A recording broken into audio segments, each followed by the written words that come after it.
नमस्कार मित्रांनो, मी विक्रम गायकवाड आणि आपण पाहत आहात सह्याद्री एज्युटेक यूट्यूब चॅनल.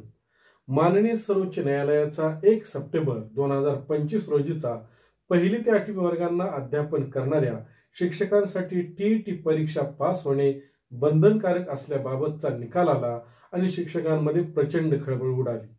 बालकांचा मोफत आणि सक्तीच्या शिक्षणाचा कायदा 2009 म्हणजेच आरटी ऍक्ट 2009 कलम 23 नुसार विद्यार्थ्यांना गुणवत्तापूर्ण आणि दर्जेदार शिक्षण मिळावे यास्तव शिक्षकांमध्ये गुणवत्ता असणे गरजेचे आहे अशी तरतूद आहे. या तरतुदीनुसार माननीय सर्वोच्च न्यायालयाने निकाल दिलेला आहे.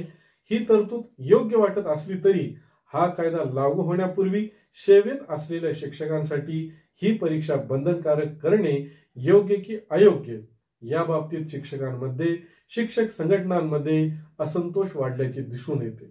जुन्या शिक्षकांच्या दृष्टीने या परीक्षेच्या बाबतीत परीक्षा एक आणि प्रश्न अनेक निर्माण झालेले आहेत.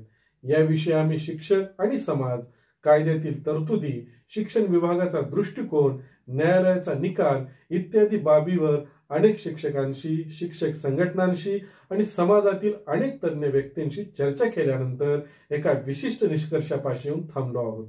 तो निष्कर्ष आपल्या सर्वांना कळावा हा या व्हिडिओ मागचा उद्देश आहे. यामध्ये कोणत्याही व्यक्तीला, संघटनेला, शासनाला अथवा माननीय सर्वोच्च न्यायालयाच्या निकालाला विरोध करण्याचा आमचा उद्देश नाही. राष्ट्रीय शिक्षण परिषद अर्थात NCTE 28 ऑगस्ट 2010 रोजी अधिसूचना काढून शिक्षकांच्या किमान अर्हता ठरवून दिल्या. त्यात शिक्षक पात्रता परीक्षेचा समावेश आहे.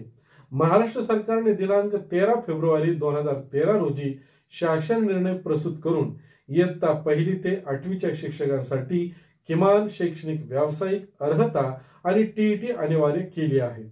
त्यातील मुद्दा क्रमांक 7 मध्ये असे नमूद केले होते की त्यावेळी कार्यरत असणाऱ्या शिक्षकांनाही शैक्षणिक आणि व्यावसायिक अर्हता प्राप्त करणे आणि टीईटी उत्तीर्ण होणे बंधनकारक आणि आवश्यक असेल.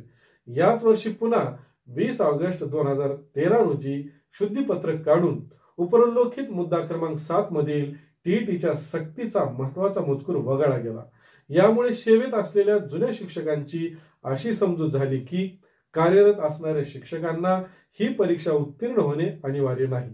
यामुळे शिक्षण हक्क कायदा येण्यापूर्वी किंवा 2013 ची अधिसूचना निघण्यापूर्वी नोकरीस लागलेल्या शिक्षकांनी पुढील प्रमाणे आपले मत नाव न जाहीर करण्याच्या अटीवर व्यक्त केले आहे. आम्ही शिक्षक म्हणून सेवेत येत असताना टीईटी परीक्षा हा व्यावसायिक आणि शैक्षणिक अर्हतेचा भाग नव्हता. तत्कालीन डीएड, बीएड अशी अर्हता होती, ती आम्ही प्राप्त केलेली होती आणि त्यानुसारच आम्ही सेवेत आलो आहोत. एकदा पात्रता सिद्ध केलेली असताना पुन्हा पात्रता सिद्ध करणे हे अन्यायकारक आहे. 2010 पूर्वी किंवा 2013 पूर्वी लागलेला शिक्षक हा सध्या वयाची किमान 40 ओलांडलेला आहे, तर काहींनी 50 ओलांडलेली आहे. अशा वयात बऱ्याच जणांना काही व्याधी, काही आजार जुळलेले असतात. घरात, संसारात काही समस्या निर्माण झालेल्या असतात. मानसिक आणि शारीरिक दृष्ट्या तो खचलेला असतो. अशा वेळी अभ्यासासाठी मनाची एकाग्रता होणे कठीण आहे. त्यामुळे पात्रता परीक्षा सारख्या स्पर्धात्मक परीक्षा देणे अत्यंत अवघड आहे. आवश्यक शैक्षणिक आणि व्यावसायिक अर्हता प्राप्त करून एकदा सेवेत आल्यानंतर पुन्हा पात्रता परीक्षा देणे हे केवळ सध्या 1ली ते 8वीच्या वर्गाला अध्यापन करणाऱ्या शिक्षकांसाठीच आहे. माध्यमिक, उच्च माध्यमिक किंवा उच्च शिक्षणासाठी अशा पद्धतीची पात्रता पुण्य अध्यापकांना द्यावी लागत नाही किंवा अन्य कोणतेही सेवेत असलेल्या कर्मचाऱ्यांना, अधिकाऱ्यांना पात्रता परीक्षा पुन्हा पुन्हा द्यावी लागत नाही. यामुळे अशी परीक्षा उत्तीर्ण होणे बंधनकारक असणे शिक्षकांसाठी दुजाभाव करणारे आहे. काही ठिकाणी तर अशी परिस्थिती आहे की शिक्षक आणि त्यांची मुले ही परीक्षा एकत्रित देत आहेत. नव्या पिढीशी वयस्क शिक्षक स्पर्धा करू शकतील काय किंवा हे योग्य आहे काय? या वयामध्ये आपल्या मुलांच्या शैक्षणिक गरजांची पूर्तता करण्यामध्ये गुंतलेल्या शिक्षकाच्या अस्तित्वावरच प्रश्नचिन्ह उभे राहिले आहे. या वयात त्यांनी मुलांचे शिक्षण, करिअर, लग्न बघावे की टीईटी परीक्षा पास व्हावी यामुळे तो पुरता गोंधळलेला आहे. समाज माध्यमे हाताशी असल्या कारणाने अनेक जण शिक्षकांना आव्हान देत आहेत, सिद्ध करा तुमची पात्रता, जर तुम्हाला शक्य नसेल तर नोकरी सोडून द्या, अशा समाज बांधवांना मला सांगावंसं वाटतं की हाच प्रश्न तुम्ही गावातील तलाठ्याला, ग्रामसेवकाला विचाराल काय? हाच प्रश्न 50 ओलांडलेल्या गावातील डॉक्टरांना, अभियंत्यांना विचाराल काय? हाच प्रश्न 50 ओलांडलेल्या तहसीलदार, जिल्हाधिकारी, मुख्य कार्यकारी अधिकारी यांना विचाराल काय? तुम्ही स्पर्धा परीक्षा पुन्हा एकदा द्या आणि दाखवा तुमची पात्रता. माननीय सर्वोच्च न्यायालयाकडे अनेक राज्यांनी, अनेक संघटनांनी पुनर्विचार याचिका दाखल केलेली आहे.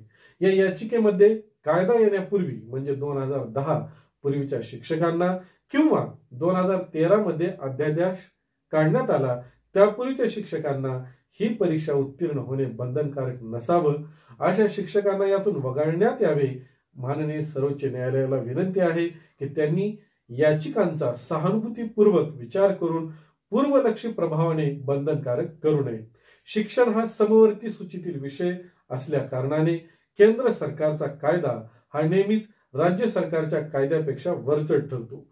केंद्र सरकारने सुद्धा या कायद्यातील तरतुदीमध्ये बदल करणे संयुक्तिक वाटते. अनेक शिक्षकांच्या मते बदललेल्या शैक्षणिक धोरणानुसार जुन्या शिक्षकांना विविध प्रशिक्षणे द्यावीत, विविध प्रकारची कौशल्ये शिकवावीत, शिक्षणाशी संबंधित डिप्लोमा करण्यास सांगावे, पण स्पर्धात्मक परीक्षेसारखी पात्रता परीक्षा उत्तीर्ण होणे बंधनकारक करू नये. सध्या विविध राज्यातून टीईटी सक्तीस विरोध करणारे शिक्षकांचे मोर्चे निघत आहेत. अगोदरच अनेक प्रकारच्या अशैक्षणिक कामामुळे शिक्षकांना अध्यापन करण्यास अडचणी येत आहेत. त्या टीईटी सक्तीमुळे तो अस्वस्थ झाला आहे. उत्तर प्रदेशात काही शिक्षकांनी आत्मघात केल्याच्या बातम्या येत आहेत. तेव्हा माननीय राज्य सरकार, माननीय केंद्र सरकार आणि माननीय सर्वोच्च न्यायालय यांनी या बाबतीत योग्य पाऊल उचलावे, शिक्षकांना न्याय द्यावा.